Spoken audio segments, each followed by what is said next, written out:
Hello guys, मैं मनीषा और आप सब कैसे हैं। मनीषा की कहानी में आपका स्वागत है। होप आप भी अच्छे होंगे। मैं भी बहुत अच्छी हूँ। तो गाइस, अभी जो ये वीडियो शूट हो रहा है ये शुरू हो रहा है दोपहर का। मैं नहा ली हूँ, सारा काम मेरा खत्म हो गया है और अब मैं चल रही हूँ जो भी मेरा काम पड़ा है उसको मतलब करने के लिए।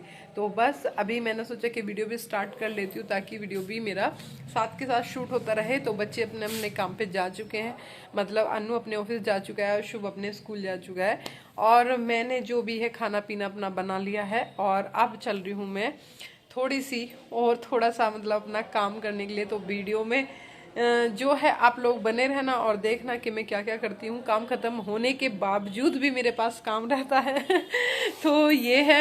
अब इधर मैं दिखाती हूँ, यहाँ पर मैंने ये अपने ये धोए थे। ये जो होती है ना दिवाली की माला सी होती है, ये लटकन सी। तो ये जो लटकन थी ये गंदी हो गई थी तो मैंने ये धोई है। अब देखो सारी सुंदर हो गई हैं, अच्छी अच्छी साफ हो गई हैं।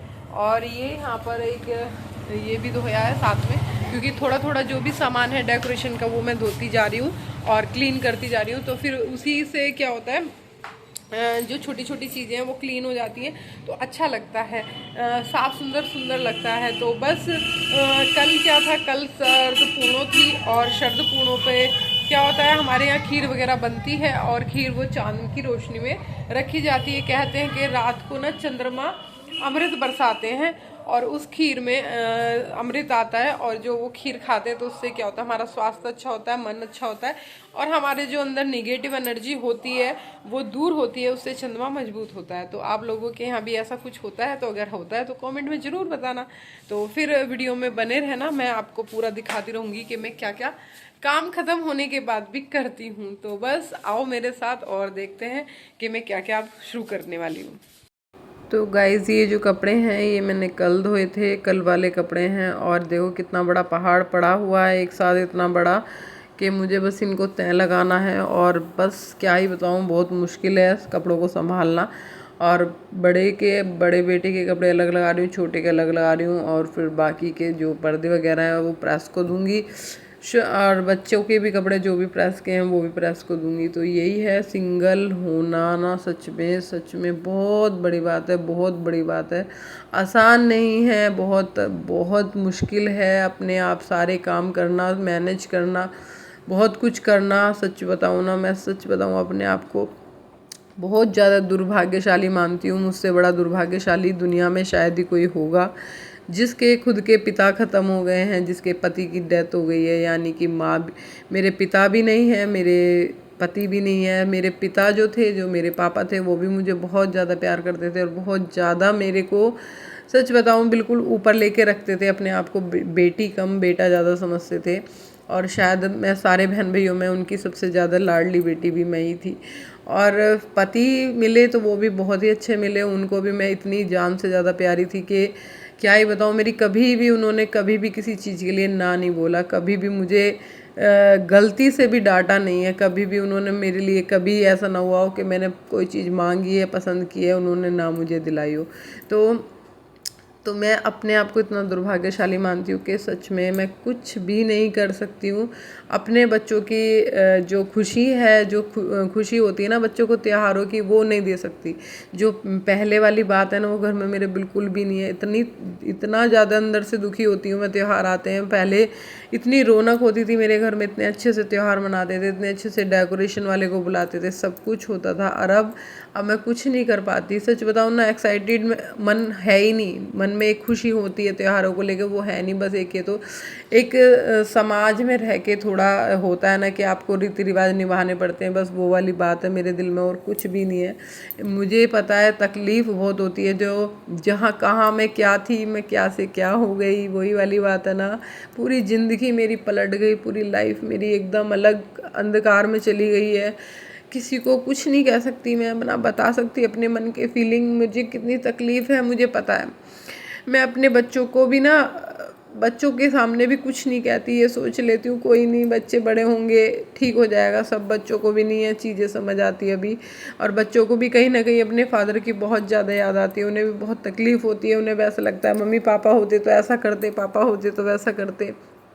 लेकिन पापा होते कहाँ हैं, है ही कहाँ पापा यार, कहीं भी नहीं है। तो इसीलिए सिंगल मदर होना बहुत कठिन है, बहुत मुश्किल है। जिन्हें लगता है आसान है, नहीं, बहुत आसान नहीं है। अगर आसान होता ना, सच बताऊँ, कोई औरत भी सिंगल होके खुश दुखी ना होती, खुश होती। तो यही है, बस समय है, काट रहे हैं, कटता है, ठीक है, लेकिन वो वाली बात नहीं होती जो होनी चाहिए थी ज़िंदगी में। वो चीज़ें नहीं होती। खुशियाँ सबको अच्छी लगती हैं, दुख किसी को पसंद नहीं होता। बस इसी सोच के मैं अपना फेस में खुशियाँ ढूंढती हूँ, दूसरों को दिखाती हूँ, लेकिन ऐसा नहीं होता। जो पहले वाले त्योहार हैं वो तो मेरे शायद कभी होंगे, वो खुशियाँ कभी वापस आएंगी जीवन में, या कभी वैसा कुछ होगा जैसा हमने अपनी ज़िंदगी को जिया है। तो बस अब तो यही है कि चलो ठीक है, बच्चों के लिए सब कुछ करना पड़ता है। लेकिन मैं एक बात जानती हूँ, सिंगल मदर अगर आपकी किसी की भी है ना, तो प्लीज़ अपनी माँ को या अपने फादर को कभी भी अकेला ना छोड़ें। कभी वो पूरी लाइफ तुम्हारे लिए तो त्याग करती है, पूरी लाइफ तुम्हारे लिए तो करती है, पूरा संघर्ष करके पूरे हौसले से वो खड़ी रहती है अपने बच्चों के लिए। और बच्चे जब बड़े होकर उसे आंखें दिखाते हैं या उसको छोड़ के चले जाते हैं, वो सबसे बड़ा दुख उस औरत के लिए होता होगा कि उसने कितनी मुश्किलों से अपने बच्चों के लिए पालन पोषण किया, उन्हें सब कुछ किया, उनके भविष्य को बनाया, उनकी लाइफ सेट की, और आज बच्चे उसे अकेला छोड़ के चले गए। तो प्लीज़ अपनी माँ की, अपने बाप की केयर किया कीजिए। तो गैस, सबकी यहाँ पे चल रही होगी दिवाली की सफाई, और दिवाली की सफाइयाँ क्या है, सबको बहुत टेंशन देती हैं, बहुत ज़्यादा थकावट देती हैं, मेरे को भी देती हैं। मैं भी कर रही हूँ थोड़ा थोड़ा, अपना जो भी मेरा काम है वो कर रही हूँ। थोड़ा रह रहा है, थोड़ा हो गया है, और फिर भी लेकिन लगी हुई हैं। लेकिन कुछ चीज़ें ऐसी होती है जो हमें थोड़ा मदद करती हैं सफाई करने में। तो मुझे बहुत मुश्किल जो सफाई होती थी करने की, वो मुझे मुश्किल होती थी सबसे ज्यादा चिमनी की सफाई करना। जो मेरी गैस के ऊपर चिमनी लगी होती है ना, उसको सफाई करना, उसके आसपास के एरिया को साफ करना, प्लस जो विंडो में थोड़ा चिकनाई वाला एरिया हो जाता है उसे साफ करना। तो अब जाके मुझे थोड़ी सहूलियत मिली है, क्योंकि मीशो से मैंने मंगाया है एक बहुत ही अच्छा प्रोडक्ट, जो मैं आप लोगों के साथ भी शेयर करूंगी। तो ये वो प्रोडक्ट है जो मैंने मंगाया है मीशो से, मैं दिखा देती हूँ आपको। ये देखो, ये है वो, जो आपकी चिमनी हो, आपकी एडजस्ट फैन हो, या आपका कोई भी जंग लगा सामान हो जो खराब हो रहा हो, जो आप नहीं मुश्किल से साफ कर पा रहे हो, तो वो ये सिर्फ आप स्प्रे करोगे, इसको ऐसे स्प्रे करने से वो सारा थोड़ी देर में खुद ही नीचे गिर जाएगा, जितना भी चिकनाई लगा हुआ है। तो मेरे लिए तो बहुत ही यूजफुल है ये। और ये जो है चिमनी और खिड़की, जो भी आपके एडजस्ट फैन है, कूलर है, या कुछ भी गंदी चीजें हैं, वो एकदम क्लीन कर देता है बहुत अच्छे से। एक बार में लगाओ और साफ हो जाता है, क्योंकि इसको सिर्फ आपको लगाना है और लगा के 10-5 मिनट के लिए छोड़ देना है, और उसके बाद आप देखोगे सारी चिकनाई अपना आप नीचे आ गई है। तो ये मेरे इस बार मुझे मीशो से ये मिल गया, तो मुझे बहुत आसानी हो गई है। तो इसका जो प्राइस है, कुछ ज्यादा खास प्राइस नहीं है। इसका प्राइस कुल मुझे मिला है 180 का, 180 में ये मेरे को मिला है।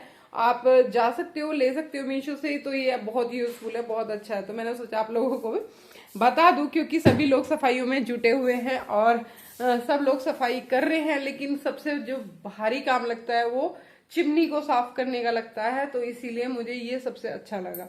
तो यहाँ गाइस, यहाँ पर मैंने जो टी शर्ट पहनी है, वो पता है किसकी पहनी है? मैंने अन्नू की टी शर्ट पहनी है। क्योंकि जैसे ये अन्नू की टी शर्ट होती है ना, ये देखो, ये अन्नू क्या हो जाता है, थोड़ी टी शर्ट जब पुरानी हो जाती है तो ऑफिस में पहनने लायक नहीं रहती है, अच्छा नहीं लगता, तो वो छोड़ देता है। अब वो इतनी टी शर्ट हो गई हैं, तो मैं सोचती थी क्या करूं, मैं किसको दूं। तो मैंने सोचा आज मैं पहन के देखती हूँ, अगर मेरे ठीक आ गई तो मैं पहन लूंगी। तो अभी मैंने जब पहनी है तो मेरे ठीक आई है एकदम। आप लोगों को ठीक से दिखाती हूँ मैं। तो ये देखो, इसकी लेंथ वगैरह भी सब बढ़िया से आ गया है, कॉलर वाली है वैसे तो ये। और मैंने पहनी तो मुझे ठीक लगी। आप लोग भी कॉमेंट करके बताना कि ठीक लग रही है कि नहीं लग रही है। अगर अच्छी लग रही है तो मैं सारी टी शर्ट्स पहन डालूंगी, कमेंट में बताना कि हाँ भाई ठीक लग रही है। तो ये जो थोड़ी पुरानी हो जाती है ना, तो ऑफिसों में चलती नहीं है।